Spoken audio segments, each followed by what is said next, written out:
Welcome, everybody. We're about to start the panel. Got some great guests with me today. Today is going to be about the potential in DeFi, and we'll just jump right into it. So we're going to go down the line, starting with you, Rafael.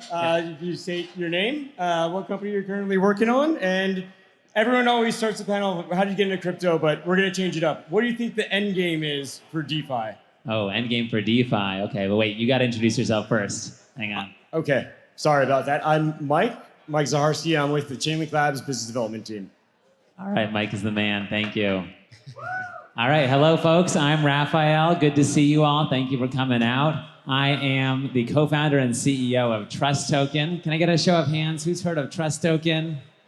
Great, a lot of folks have heard of it. Okay, we're the makers of TrueUSD, which is $1 billion fiat-backed stablecoin, as well as TrueFi, which is a protocol for uncollateralized lending on the blockchain. Have originated $1.6 billion of uncollateralized loans on the Ethereum blockchain in the last 18 months, and hoping to grow that from there. So that's me. Oh, wait, what's the end game for DeFi? That's the question. I think the end game for DeFi is having the majority, or at some point the overwhelming majority of all of finance running on our rails. So I see this as actually early days for DeFi. I think we're still sub 1%, and we have several orders of magnitude growth to go. So if any of you are not in DeFi, I really think it is the most exciting part of all of crypto, and would highly recommend you to get involved. Hey everyone, I'm Getty. I am with Gfx Labs, a research and development organization in crypto. You guys probably might know me from a compound and doing a lot of compound governance, hopefully. I'll definitely be repping a lot of that tonight as I'm up here as the compound guy, but I'm just a community member. I don't actually work for the team, but I do get paid by the protocol, so that's decent as well. But yeah, I'll be repping compound. What's the end game for DeFi?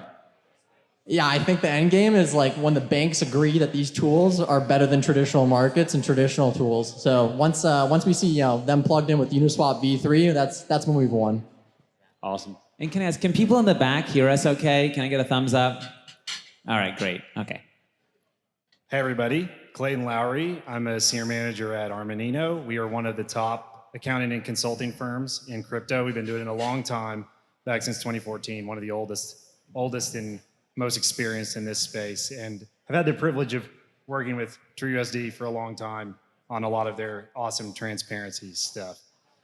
End game for DeFi. I really believe like in the tokenization of everything theory, that everything of value, that off-chain assets is coming on-chain and some representation of it.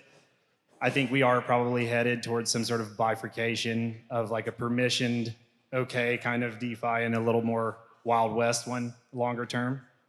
I don't know if I want that to happen, but I think that's kind of where we're headed. All right, what's going on, everybody? My name is Stephen Valeri. I am a smart contract dev at Aave. Aave is one of the largest decentralized liquidity protocols, so you can deposit your crypto and earn interest on it. And you can also use that crypto as collateral to then borrow against. What do I see as the end game for DeFi? I think that DeFi has the potential to be the underlying infrastructure of the global financial economy. So I agree that we are early. I think we're with a bunch of like-minded individuals here. So first question, I'm going to launch your way, Raf. What got you interested in tokenized assets, more specifically stablecoins, and how did that lead you to found TrueFi and TrueUSD? Absolutely. So we got interested in tokenized assets and stablecoins back in 2017 when the only stablecoin on the market was Tether. And my team and I looked at that and we said, okay, this is crazy. These folks have proven out that there is a giant and growing demand for fiat-backed stablecoins, but they've really left the door open to competition because of the way that they've run their business and their stablecoin. So we said there's got to be a better way to do this, where we actually are working with banks, doing things in a regulatory compliant way, building a stablecoin the right way, and that's why we launched TrueUSD. Awesome, thank you. So I do have a follow-up question for you. Stablecoins and how they're collateralized have been a very hot topic as of late. Maybe you could share your thoughts on the current industry standards, and it might be a good time to tell everybody what we've been working on between Chainlink, TrueUSD, and Armanino. Absolutely. Okay, so we do have a bit of an announcement tonight. Very interesting upgrade to a major billion-dollar stablecoin that is something that is truly an industry first. So please pay attention. We decided this event would be the right time to announce it. I want to say the timing of this is pretty insanely lucky because this is something that we've been working on with Chainlink and with the folks at Armanino for about 18 months now. And the fact that we have the UST situation just a week ago and then we have this event where we're announcing it is pretty wild. It's pure coincidence. I can promise you've been working on this for a very long time. It wasn't me that shorted UST and blew it up, I promise. But it does put some wind in our sails. So basically, we have a product that we've developed together called Proof of Reserve, where we have a top US accounting firm, Armanino, auditing the banking partners that have the funds backing TrueUSD in real time 24/7. And we actually host a website together where you can see the report from that audit in real time 24/7, all the funds that are backing TrueUSD. So that was stage one. Stage two, we worked with Chainlink and we actually put that on chain. So you can see through a Chainlink feed all of the funds that back the stablecoin. And that means that even protocols like Aave or Compound can actually react and know that those stablecoins are fully backed. Stage three is what we're announcing tonight, which is a new feature that we're for now calling Mint Lock.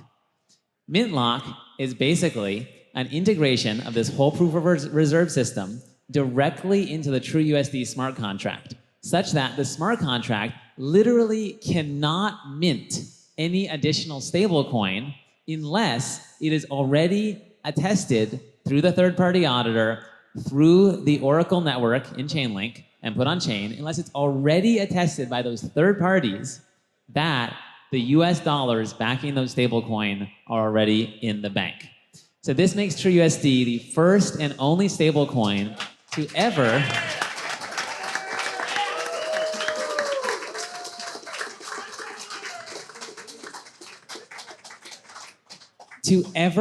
have real protection against an infinite mint attack, which is what protocols like Aave and Compound and many others are always concerned about.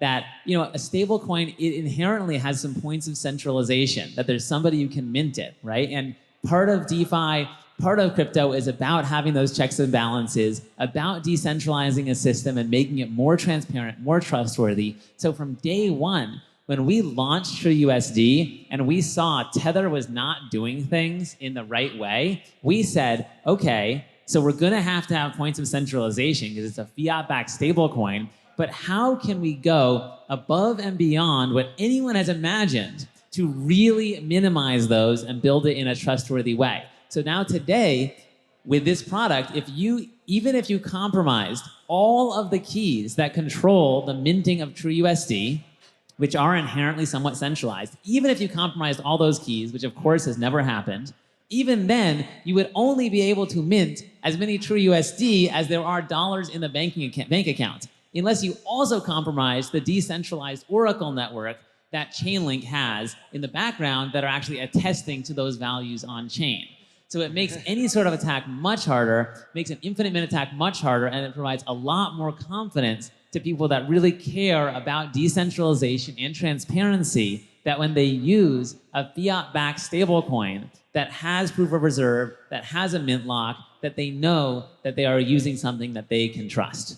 That's what we're excited to announce. We think it's a big step forward for TrueUSD, for the stablecoin industry, and we think it comes at a perfect time when there is more scrutiny than ever on our industry by regulators, by media, by banks, everyone deciding, thinking through, is this an industry that we can really trust? Is it just full of hype that's gonna crash tomorrow? Or are these folks building real high quality products that are going to withstand the test of time? And our response to that is yes, there is a right way to build these products. We can do it well. We can build things that are gonna really be trustworthy, protect users, protect protocols, and push the whole industry forward.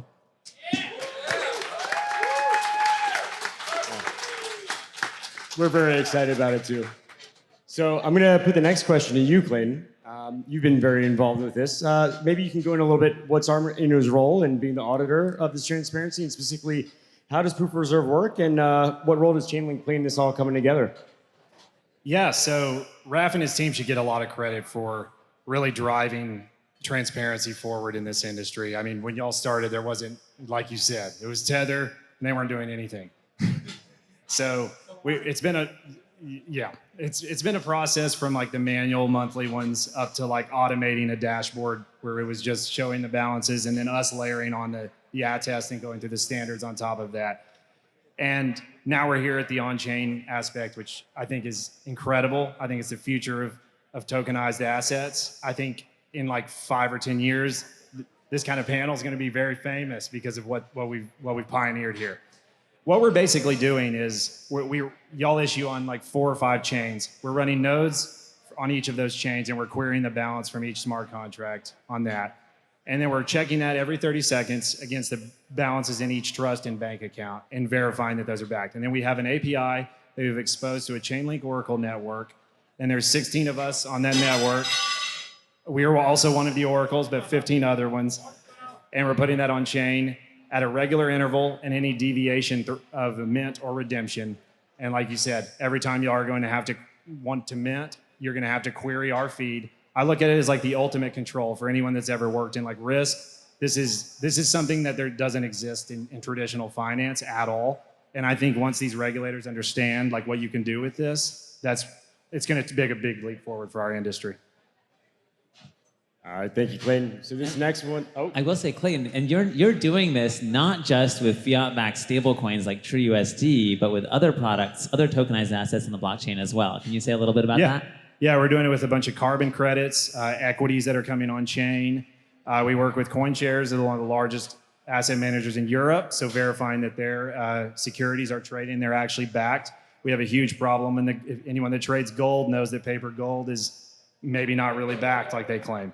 And so it even like bleeds into that world. Like we've got that problem in gold, and everyone knows banks are not reserved. So I think what we're doing is awesome because we're building a new financial system that's actually more transparent and trustworthy. And it's a great thing. Exactly. So for those of you who don't know Armanino, they are a phenomenal auditing firm. You should totally talk with them. They're exactly the kind of auditing firm that we need that can really push this industry forward, because they, of course, maintain absolute top auditing best practices, but also are tremendously innovative. They really get blockchain, they really get DeFi, and they're looking to partner with all kinds of companies that want to take trust to the next level. So it's been an absolute pleasure to partner with them on this product, and please, if you've got a product that could incorporate something like that, definitely consider working with them. Just always got to shill on Armanino. Yep. all right, so this next one's for both you, Stephen and Getty. What's the value of a transparent backed asset for somebody like Aave or Compound? How do you guys decide what to list as collateral, and how do you decide the LTV for those assets? Yeah, so at Compound, when we talk about listing new assets, and obviously much like Aave, our whole business model is assets come into the protocol, you either can earn interest on them or you can borrow against them. And so when it comes to borrowing against them, we really need to know that whatever we're lending in there, whatever is posted as collateral has the assets there. And one of the classic things, especially for centralized stablecoins, is this infinite risk. And that's been a real thing. So for folks who actually know their Compound history well, we've actually never listed a stablecoin on the protocol. USDC and DAI, which are the main things of the protocol, got grandfathered in, and Tether is on there, TrueUSD is on there, but none of them are actually with collateral factors. So knowing what's actually behind an asset is really key, and really the most critical thing to knowing whether or not we can support a thing as a collateralized asset on the platform. And Getty, could you go into that just a little bit more? Why is the infinite mint attack so important for protocols like Compound to think about? Yeah, absolutely. So what happens in an infinite mint attack is, let's say the keys were compromised, extremely unlikely as is, but if they were, that person can mint a bunch of extra tokens into the supply, deposit them onto Compound, and then withdraw ETH or whatever other assets are on the platform. So all of a sudden, what the platform was supposed to be doing, borrowing and lending and making sure that collateral there was good, this just became a really fast way to drain the whole protocol of all its funds. And so we don't have the same mechanics like MakerDAO does, that where you have a debt ceiling where we can control those things. We need to know whatever's supported, we could support the entirety of that supply on the platform. So without debt ceilings, a single asset, if someone could mint it and deposit it into the protocol, they could clean out literally the entire protocol, every single penny that's in there. Exactly, and that's why stuff like DAI makes a lot of sense to the protocol. We know what's behind DAI. We can audit that. We can see what exists there. You can't do the same for USDC, Tether, TrueUSD today at least. Until now.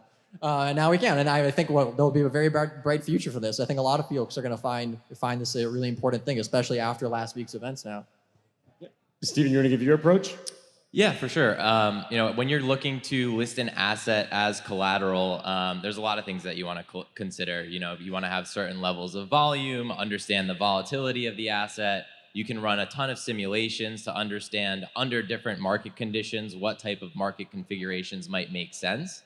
But outside of just that numerical assessment, you can kind of take a step back and understand what are the major risks of this asset that you're adding. And if we take a look at like the stable coins, for instance, there's a broad range of stable coins, as we all learned this week.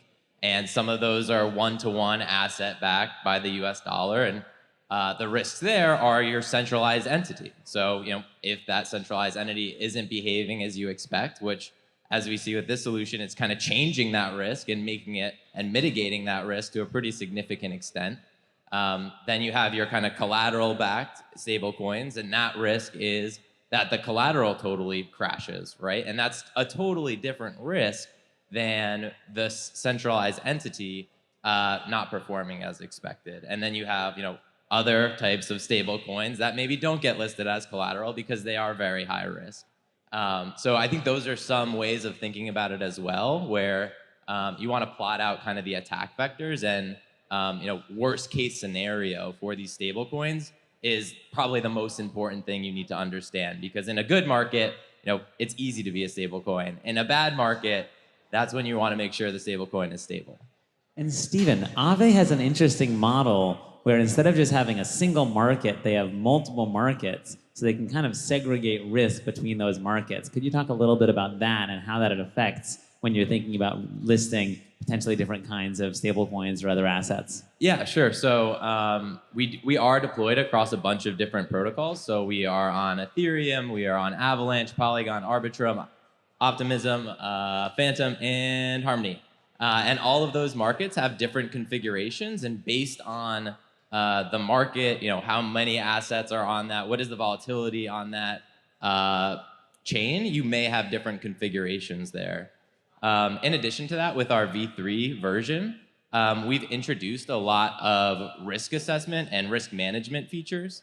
So we do have some things like supply caps. We do have an isolation mode where you can limit the exposure the protocol has to a certain asset that's being used as collateral. So I think we're kind of growing in risk management, both on the solution that you're providing and then also in how we're building these markets to have more granular risk management control. And question for you, Getty. So are other protocols like Compound thinking about adding some of these same risk management tools? Yeah, absolutely. I mean, I think it is a problem, the Infinite in general, the fact that a user can supply this, or even more generally, if we're looking at more esoteric assets along the way.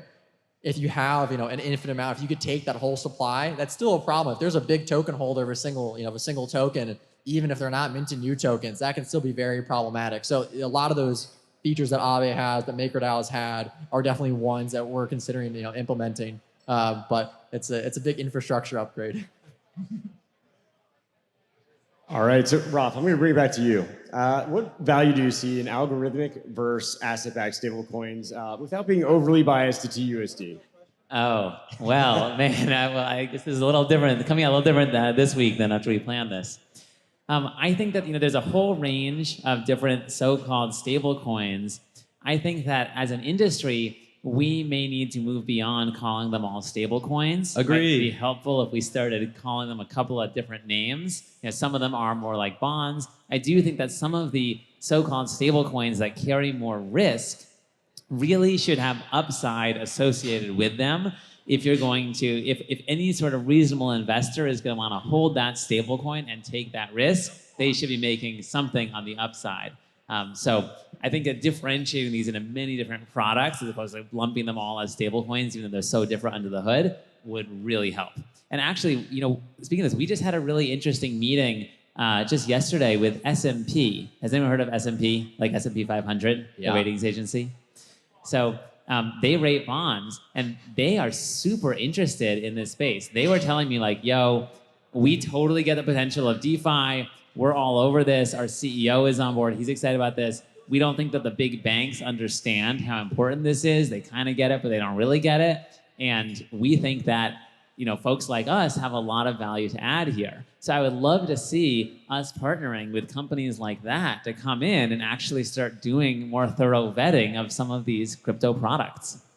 I feel like I got to hop in there and say Compound just became the first DeFi platform to get an S&P rating of a B-, which is a really big deal. So very, very exciting news that came out just, I think, last week, right before all the USD stuff. So very timely as well. And I just want to hop in too. I totally agree. I think we need better nomenclature for this stuff. I think that it's putting our entire ecosystem at risk. It becomes easy to say stablecoins are a problem when something like this happens because everything's being called a stablecoin, when in reality that's not true. And like you talked about earlier, the risk profiles are so totally different. So maybe that's a project for someone out here to come up with some better naming for these products that we have. Right. At the end of the day, if we as an industry, as a team, can all do well at educating the world about what we're doing and what these different products are and what their risks are, this whole thing is going to go easier for all of us, because we're going to get that scrutiny from regulators, from all kinds of other folks. And it's really on us to be that beacon that helps people to understand what's really going on.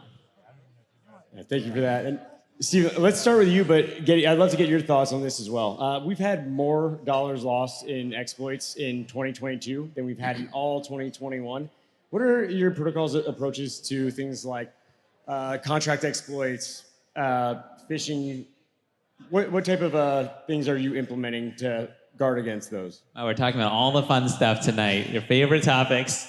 I mean, it's after the conference, right? This is when we got to bring out everything. So, Compound's model has always been like slow and steady will win the race here. Like, we're not doing anything fast over here, and that is a feature, okay? Like, governance takes 7 days. That's a good thing. Not a whole lot changes. The protocol, for the most part, runs itself, which is real testament to decentralization and just a protocol on chain itself. Like, everyone loves Uniswap because it just works, right? The fact that Compound can just work and that how it's going to operate for the future is really important. So, the biggest thing you can do when it comes to safety in these things is not changing things that work. So if it ain't break, don't fix it. But at the same time, when things do break and there's better ways to do it, there's better tooling to implement, as Aave's done, we should definitely be looking to do more of that. So there's constant maintenance that's also required with these things, and we're always looking to implement that. Yeah, and I guess as a developer, my initial thought is just around the development process, making sure that you're doing development appropriately internally reviewing, making sure you're getting external audits. At the end of the day, you can never entirely mitigate contract risk. Like, that's going to be there. So that's kind of one aspect of it. And then the other aspect of it is, to some extent, embracing risk and having the ability to have control over that risk and how you're exposing the protocol. And kind of what I'm trying to say by that is, for Aave, I think one of the hopes is with our new version is we can start onboarding assets that previously we would have thought were too risky. And that's not to say that we want to add a new asset and have 80% LTV and totally expose the protocol. It's saying, let's add this asset. We'll give it maybe no collateral ability or a little collateral ability, and we'll limit the total exposure to the market. And that's what we can do through our new feature called isolation mode. So you can say, we're adding this new asset, token A, and you can only borrow stablecoins against it. And the protocol as a whole is limited that asset to have like $50 million worth of borrowed stablecoins against this specific asset. So things like that, things like supply caps, start enabling things to say like, yeah, there is risk here and we're aware of that risk, but people want to take risks. People want to potentially benefit from that. So it's really a balance between managing that risk and trying to mitigate it. Getty and Steven, I want to say, I respect Compound and Aave both a ton, and I think it's been really interesting to see the different approaches that your communities have taken. Compound going pretty, slower on the development side, but really treating that as a feature, not a bug. Some of the best stuff in crypto doesn't change all that fast, and that, can make you a real institution. And then Aave, moving a little faster in some ways, which could introduce some risk, but still being really thoughtful about how you're managing that risk and making sure that you're getting value for any additional risk that you or your users are taking. Yeah, and obviously, smart contract development comes with risk. So again, we try to hit that development process appropriately. I think we had 5 or more audits on V3, and as we launched it, again, we had certain supply caps in place. We initially had the multi-sig as governance control. So again, rather than going, okay, here's V3, it's in the market, and do whatever you want. It's more, here's V3, there is risk here. And we're going to do kind of a staged approach in releasing this. That's kind of the approach we took. So yeah, there's going to be risk and try to mitigate, manage, and control it. I think a lot of this is on us as an industry too. Like both of y'all are awesome, but we have some other people that are much more renegade. And we as an industry need to demand like transparency. And wherever that is, the wormhole hack was a good example. Like I don't know how many days it went on, but it was already like unbacked, and no one was even really paying attention to it. And I think like everybody here, all of us up here, need to just demand that and push this forward. I think it's really important.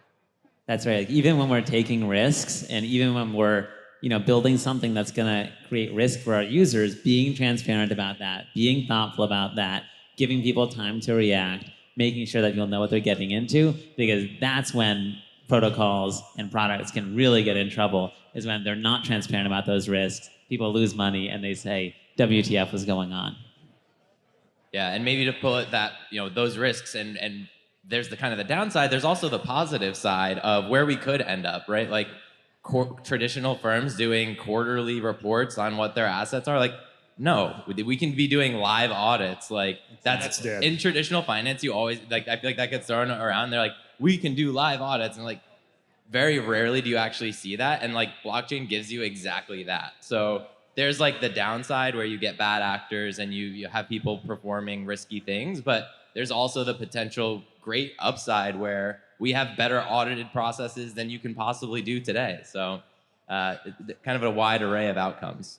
I think that's exactly it. We got to give people the tools to actually go out there and look into these protocols and how they work. And that I'm just a guy who really enjoyed using Compound, used it a lot at a trading firm, then got involved in it through governance, and you read through the code and learned how the system worked.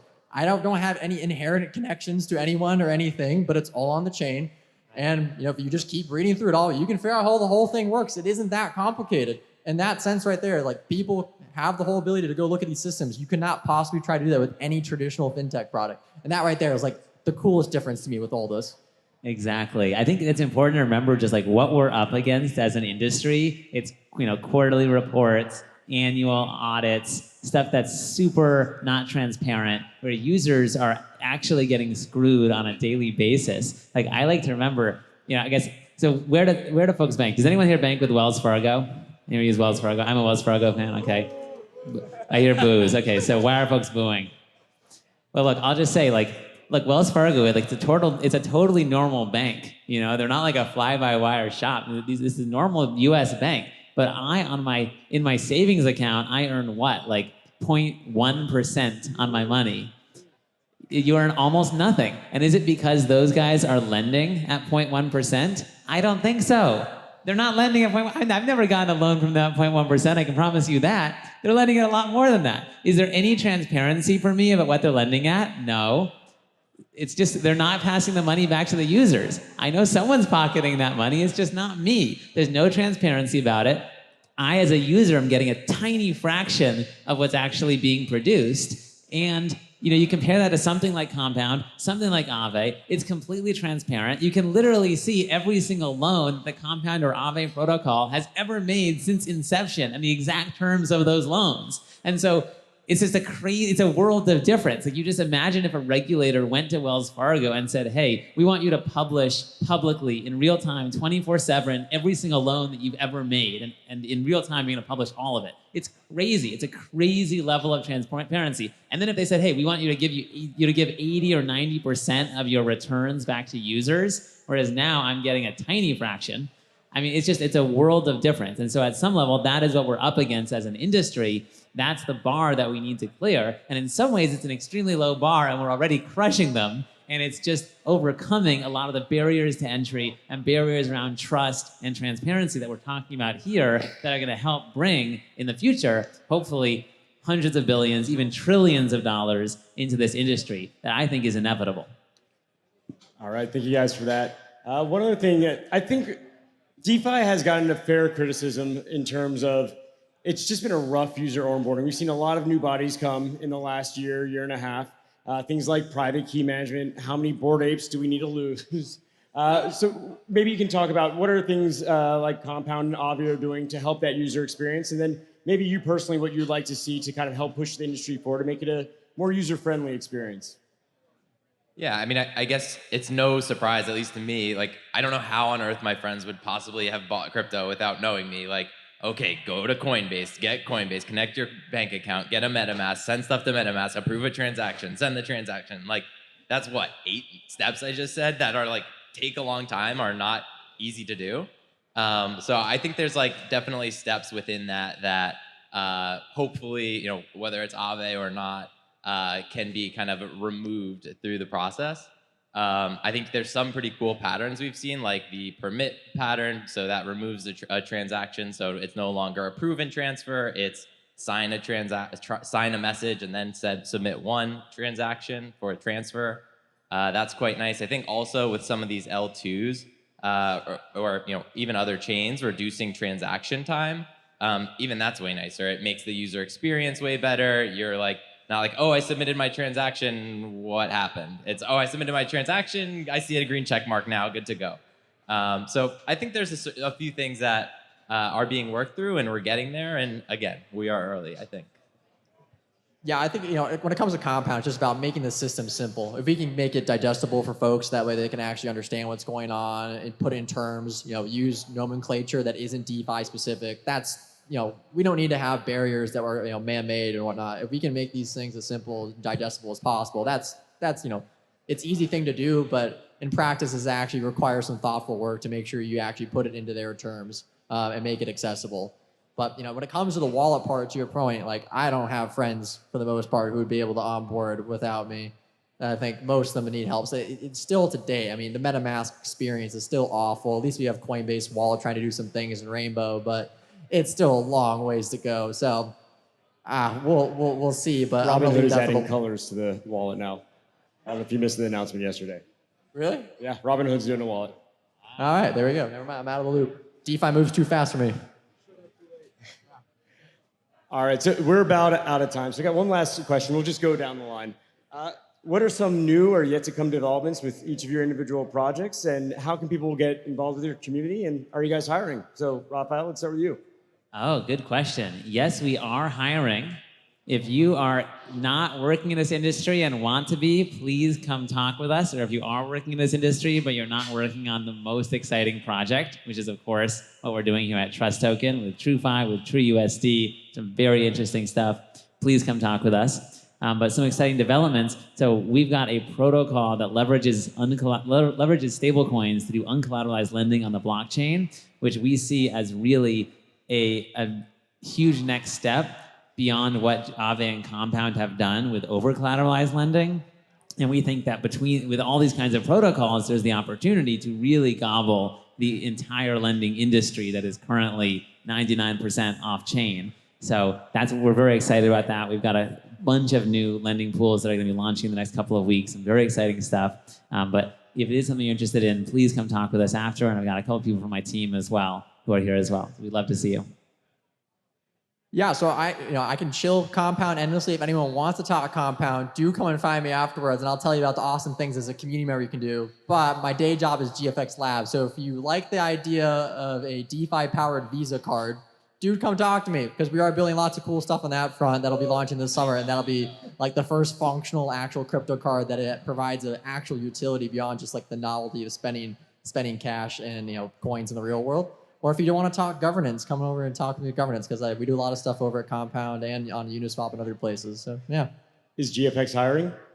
Yeah, we are always hiring, especially when it comes to governance folks. If you know a lot about governance, I would love to talk with you, because there is a shortage of talent in the industry. It is harder to find someone who knows about protocol governance than it is Solidity developers. I kid you not. Totally. Yeah, we're looking for that too.